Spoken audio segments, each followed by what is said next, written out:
नमस्कार दोस्तों, आप सभी का एक बार फिर से वेलकम है अपने YouTube चैनल एग्री ट्यूटोरियल में। मैं आपका अपना दोस्त मोहन सोडा। आज जो है अपन पढ़ने जा रहे हैं मूंग को।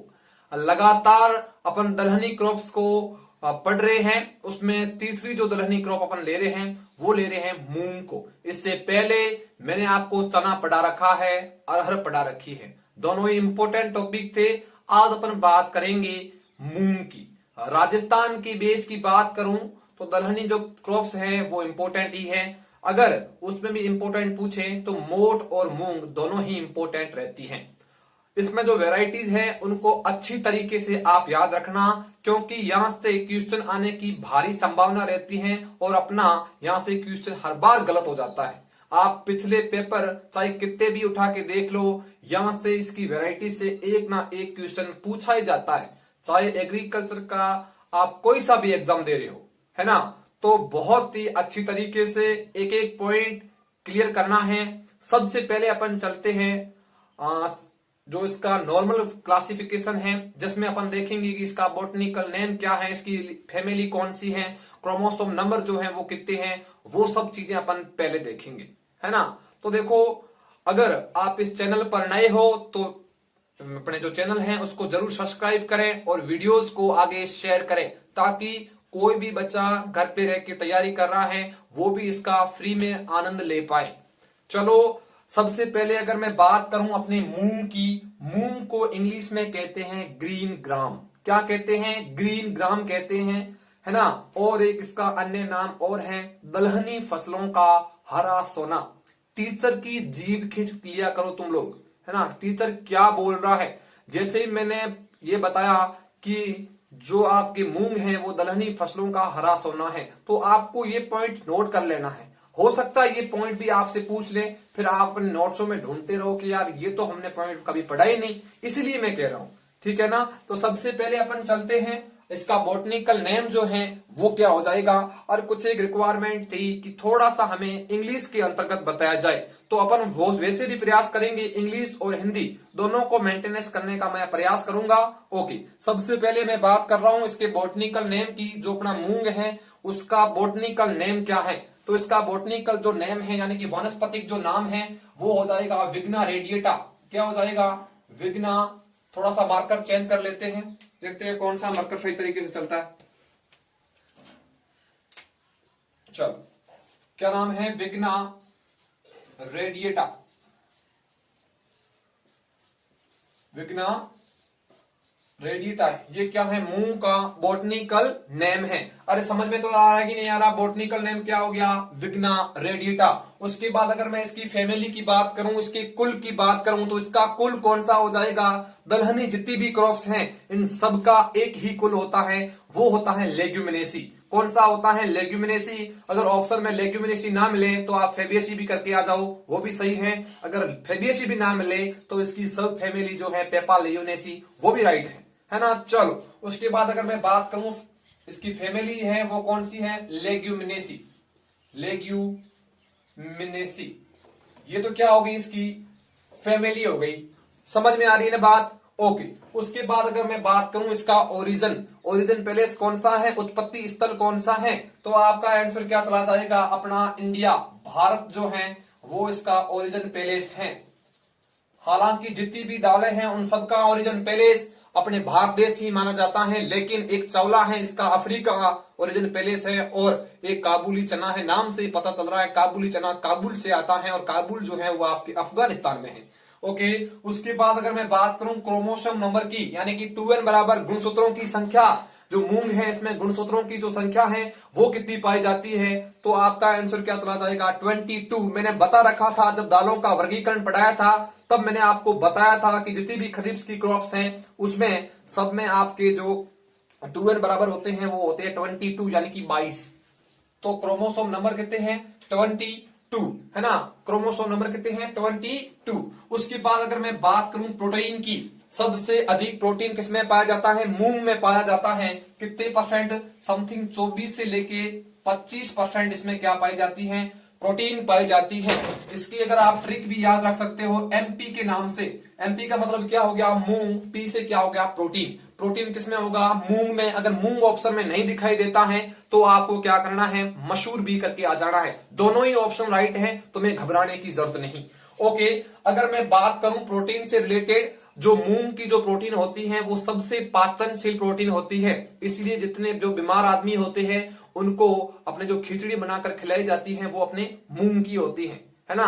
और जो अपने दाल का जो हलवा बनता है ना, वो दाल का हलवा भी अपने मूंग से ही बनाया जाता है, बहुत ही प्यारा सा बनता है।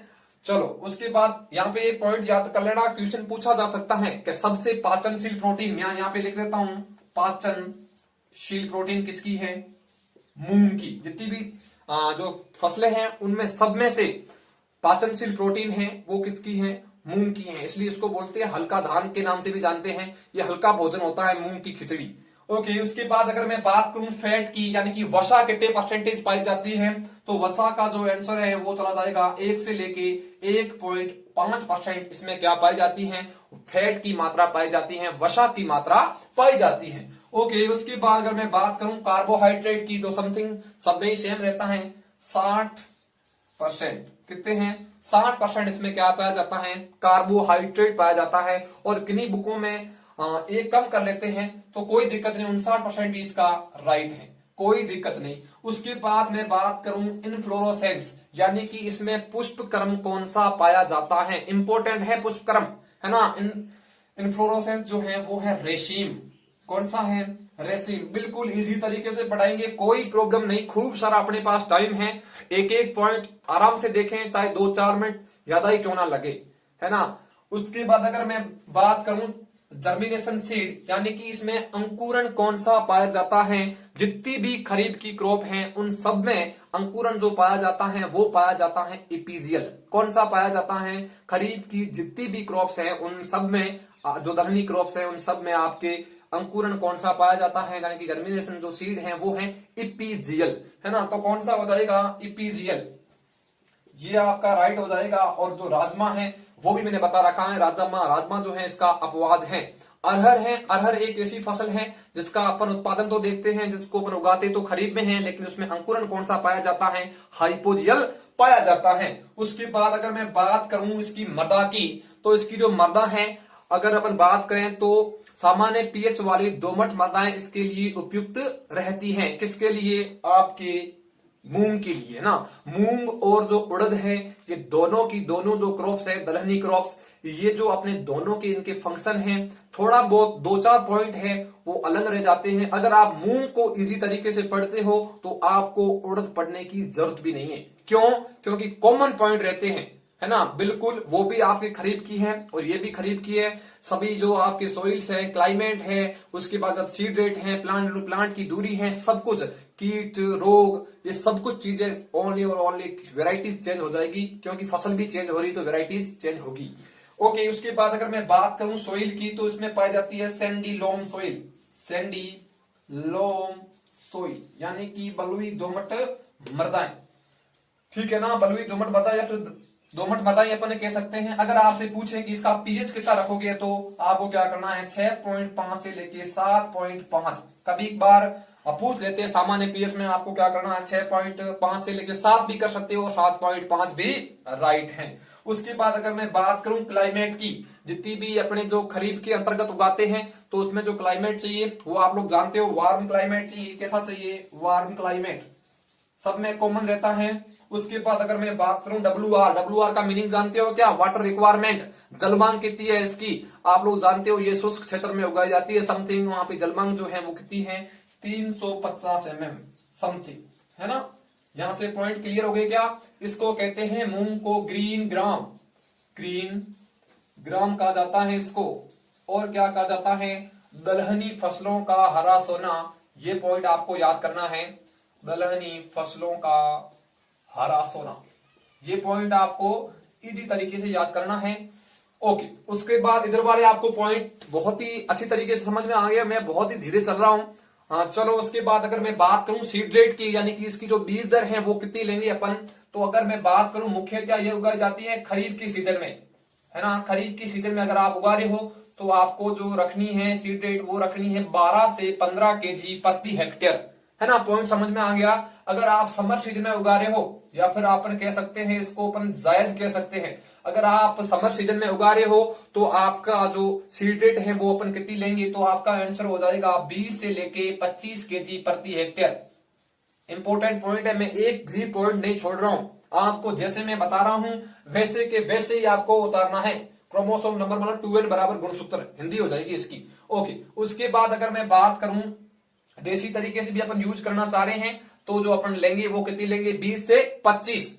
देसी पूछा नहीं जाता, अगर आपसे पूछे जायद का तो आपको क्या करके आ जाना है, 20 से 25, और खरीद में 12 से 15। उसके बाद अगर मैं बात करूं R इंटू पी यानी कि रो इंटू प्लांट की जो दूरी है वो अपन कितनी रखते हैं, तो आपका आंसर क्या चला जाएगा, 30 इंटू 10, है ना, 30 इंटू 10। कभी बार एग्जामिनर क्या करता है, आपको कंफ्यूज करने के लिए P इंटू आर कर देता है, और अपन तो रटके जाते हैं 30 इंटू 10 और धड़ाम से वहां पे करके आ जाएंगे, हो जाएगा क्वेश्चन गलत। आपको देखना है R इंटू पी कितनी है, 10 सेंटीमीटर इंटू 30 सेंटीमीटर। ये आपको पॉइंट बिल्कुल इजी तरीके से समझना है, तभी मैं आपको बता रहा हूं क्या आप गलती कहां पे करोगे, है ना। चलो, उसके बाद अगर मैं बात करूं प्लांट की, प्रति हेक्टेयर प्लांट कितने लगेंगे, तो आपका आंसर होना चाहिए 3,33,333, है ना, 3,33,333 पौधे प्रति हेक्टेयर लगते हैं। ओके, उसके बाद डेप्थ की बात करूं, यानी कि जो बीज की गहराई है वो अपन कितनी रखते हैं, तो समथिंग 5 से 6 सेंटीमीटर, 5 से 6 सेंटीमीटर। ये मैंने पॉइंट पहले ही क्लियर कर लिए क्योंकि अपना टाइम भी बच जाए और अपना एक भी पॉइंट ना चुके। ओके, उसके बाद अगर मैं बात करूं सोविंग की, यानी कि बुआई अपन कब करेंगे, सामान्यतः इसकी जो बुआई है वो अपन खरीद के सीजन में ही करते हैं। अगर खरीद में भी पूछ ले तो आपका आंसर होना चाहिए जून जुलाई, है ना, जून जुलाई में अपन क्या करेंगे, इसकी सोविंग कर लेते हैं। अगर पूछे समर सीजन में, है ना, समर सीजन या फिर अपन कह सकते हैं जायद में अपन कब करेंगे, तो आपका आंसर हो जाएगा यानी कि 10 से लेके 20 मार्च के मध्य, तभी जाके अपना प्रोडक्शन है वो अच्छी तरीके से हो पाएगा। ओके, उसके बाद जो वेराइटीज हैं वो अपन मैं कोशिश करूंगा अपन लास्ट में ले लें। उसके बाद क्या है अपना नेक्स्ट पॉइंट अपन ले लेते हैं इंसेक्ट एंड डिजीज, कीट एवं रोग ले लेते हैं। चलो थोड़ा वेराइटी लास्ट में लेते हैं। वेराइटीज हर बच्चे जो है वो बोलते रहते हैं कि अपने वेराइटीज जो है उसमें क्वेश्चन बाहर से आ जाते हैं। देखो इसमें क्या होता है, थोड़ी सी प्रॉब्लम ये हो जाती है क्योंकि वेराइटीज बहुत सारी हैं, आप कितनी को कवर कर पाओगे। बस भगवान पर भरोसा रखो, क्योंकि जो भगवान चाहेंगे तो आपको जितना आपने पढ़ा है उतना बाकी वालों ने ही पढ़ा है। ऐसा तो नहीं है कि उन्होंने सारी की सारी वेराइटीज कवर कर ली, बहुत सारी क्रॉप्स हैं अपने कोर्स के अंतर्गत, कितनी वैरायटी आप याद करोगे। अपन ऐसी वैरायटी पढ़ेंगे जो इंपोर्टेंट है, जो बार बार एग्जाम में पूछी जाती है। अगर भगवान पे भरोसा करना सीखना है ना तो उन परिंदों से सीखो जिनकी चोंच में कल के लिए दाना तक भी नहीं होता, लेकिन फिर भी वो भगवान के भरोसे जिंदा रहते हैं कि कल हमें कहीं ना कहीं से दाना मिल ही जाएगा। तो तुम तो मनुष्य हो, तुम्हें बहुत सारी चीजें जो है वो अभ्यास है इस चीज का, तो क्यों परेशान हो रहे हो। अपन वेराइटीज को इजी तरीके से ले लेंगे ना, कोई प्रॉब्लम नहीं। अगर मैं बात करूं कीट व रोगों की, कीट व रोग, ये कीट पे जो रोग हैं वो अपन कौन कौन से लेंगे, तो आपका जो आंसर है सबसे पहले अगर मैं बात करूं कीट की, तो इसमें कीट कौन कौन से लगते हैं, यानी कि जो आपका मूंग है इसमें कीट कौन से लगते हैं। एक तो लगता है पोट बोरर, फली छेदक, है ना, एक लगता है सफेद मक्खी। ये दो प्रकार के कीट हैं जो लगते हैं। दो प्रकार के कीट किसमें लगते हैं, अपने मूंग में लगते हैं और उड़द में भी लगते हैं, दोनों में कॉमन है। उसके बाद अगर मैं बात करूं रोगों की, रोग हैं वो आपके कौन कौन से रोग लगते हैं, तो आपका आंसर क्या आ जाएगा, एक भयंकर रोग है YMV, येलो पीत मोजेक, है ना, येलो पीत मोजेक, पीत शराब मोजेक वायरस अपन इसे कहते हैं। ये इसका रोग है जो किसके द्वारा फैलाया जाता है, सफेद मक्खी के द्वारा फैलाया जाता है, सफेद मक्खी के द्वारा फैलाया जाता है। इसमें वीड कंट्रोल के बारे में ज्यादातर आपसे पूछते नहीं है, क्योंकि इसमें ज्यादातर अपन क्या करते हैं इसको, ये क्या है, एक कैच क्रॉप है, इसको अपन क्या करते हैं अलग अलग तरीके से, ज्यादा तक क्या होती है, कुछ एक अपन मान लो अपनी मेन फसल है वो बर्बाद हो जाती है तो उसके चलते अपन साइड में ये फसल उगा लेते हैं, अपनी जो आमदनी है उसको अपन गिरने नहीं देते हैं, अपनी जो आमदनी है वो भी बनी रहती है अगर मुख्य फसल बर्बाद हो जाती है तो इसमें एक पॉइंट आपको और याद करना है, ये जो आपके मूंग है ये एक कैच क्रॉप है, यानी कि कैच फसल है। एक होती है कैश, कैश का मतलब हो गया नकदी फसलें, लेकिन ये कैच क्रॉप है ना, कैच कैच क्रॉप है, पॉइंट याद कर लेना। ओके, उसके बाद अगर मैं बात करूं जो आपके पूरा जो विश्व है, विश्व के अंतर्गत सर्वाधिक जो मूंग है वो आपके भारत देश के में ही उगाया जाता है। तो आपका पॉइंट क्या हो जाएगा कि जो मूंग है, अगर मैं बात करूं विश्व की, तो विश्व में सबसे अधिक मूंग अपने भारत देश में ही उगाया जाता है। अगर आपसे पूछें कि रबी की जो मूंग है वो अपने भारत देश में कहां पर ली जाती है, पॉइंट आता है ना, पॉइंट आता है कि जो भारत में रबी की मूंग कौन सा राज्य उत्पादित करता है, तो आपका आंसर क्या चला जाएगा, बिहार। पॉइंट समझ में आ रहा है कि नहीं आ रहा? विश्व में सर्वाधिक मूंग का उत्पादन अपने इंडिया में ही होता है, और जो रबी की मूंग है वो जो आपने बिहार स्टेट में उगाई जाती है। और ये एक कैच क्रॉप है, यानी कि इसको अपन क्या करते हैं, किसी फसल के साथ बो देते हैं और अपन उधर से अपना प्रोडक्शन है वो प्राप्त कर लेते हैं, और अपनी आमदनी है वो भी नहीं गिरने देते बिना किसी निवेश के, है ना। कैच क्रॉप की मैंने डेफिनेशन लिखा रखी है, अगर नहीं लिखाई तो एक बार फिर से आप वीडियोस देख लें, कोई दिक्कत नहीं, आप वहां से मिल जाएगी आपको। ये बात हो गई रबी की मूंग बिहार में। यहाँ पे पॉइंट क्लियर हो गया कि आप पाचनशील प्रोटीन है, ये मैंने बता दिया आपको। उसके बाद इधर से एक थोड़ा सा पॉइंट रह जाता है कि इसकी जो फल होता है, यानी कि जो मूंग का जो फल होता है उसे अपन किस नाम से जानते हैं, तो पोड या फिर फली, पोड या फिर फली। अब अपना जो लास्ट एंड फाइनल रहता है कि इसके वायमवी जो रोग हैं, इसके लिए अपन रोकथाम के लिए क्या करेंगे, सर्वांगी जो कीटनाशी है उसका अपन प्रयोग करेंगे। ये तो बातें फिक्स हो गई जो आपको पढ़नी ही पढ़नी है। उसके बाद मात्र एक पोर्शन रहता है, वो रहता है आपके वेराइटीज। वेराइटीज कौन कौन सी इंपोर्टेंट है अभी मैं आपको करवा देता हूं। अगर आप इसका स्क्रीनशॉट लेना चाहते हो तो स्क्रीनशॉट ले लो, उसके बाद ये कर दूंगा मैं रफ, उसके बाद अपन थोड़ी बहुत लास्ट में वेराइटीज बच जाती हैं, 5 मिनट के अंतर्गत इसको खत्म कर देंगे। पॉइंट समझ में आ गया? मैं हट जाता हूं साइड में, आप लोग एक बार स्क्रीनशॉट जरूर लें।